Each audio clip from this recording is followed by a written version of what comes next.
Olá pessoal, meu forte abraço a todos vocês. Pessoal, dando continuidade aqui no vídeo, vou falar em línguas. Primeira carta aos Coríntios, capítulo 14, versos de número 21 e 23.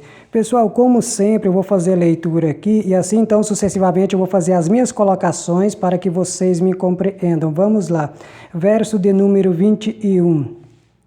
Na lei está escrito: falarei a este povo por homens de outras línguas e por lábios de outros povos, e nem assim me ouvirão, diz o Senhor. Pessoal, nesse ponto aqui, o redator está citando ali em Atos Apóstolos, capítulo 2, aonde, segundo o redator de Atos Apóstolos, capítulo 2, Deus batizou o povo lá, né, que estava ali na festa de Pentecoste, para assim então falar algo para os judeus, que havia se cumprido, né, o que o profeta tinha dito lá no Isaías, o profeta Isaías tinha dito. Então estava se cumprindo ali, então eles estavam falando os idiomas ali que o povo então estava ouvindo na própria língua deles ali.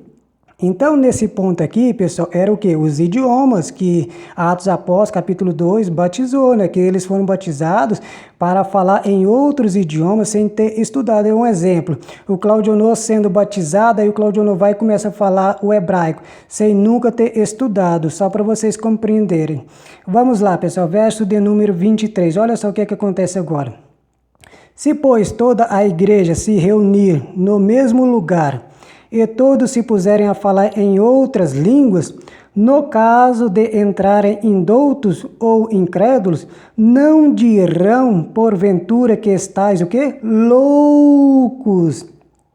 Ou seja, pessoal, na igreja o que estava acontecendo ali era uma bagunça, né? Era uma bagunça ali, porque um falava um idioma, o outro falava o idioma, e então começava a fazer o quê? Muita bagunça, e ninguém não estava entendendo o que as pessoas estavam falando, porque um falava um idioma, outro falava em outro idioma, virava o quê? Virava bagunça.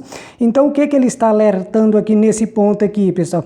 Que não havia necessidade de falar vários idiomas ali, dentro da igreja ali, se a pessoa poderia falar no idioma que todo mundo compreendesse ali. Então não havia necessidade. É no caso de hoje, pessoal, se você pode falar o português aí, não há nenhuma necessidade de você falar em outras línguas, sabendo que o povo entende o português.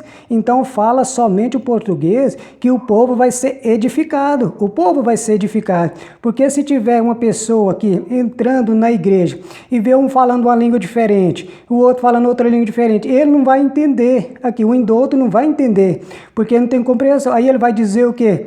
Que estáis o quê? Estáis loucos. Estáis loucos, porque o indouto não vai entender. Aí o outro também não vai interpretar, e quando interpreta, inventa muitas coisas aí que eu já vi. Então o que que acontece, pessoal? Nesse ponto aqui, ele está falando de uma bagunça que estava na igreja de Corinto. Então ele está corrigindo nesse ponto aqui, era a bagunça que estava ali na igreja de Corinto. Então era isso, pessoal, que estava acontecendo. Então tá aí, meus amigos, mais um vídeo aí para vocês. É isso aí, valeu, tchau, tchau.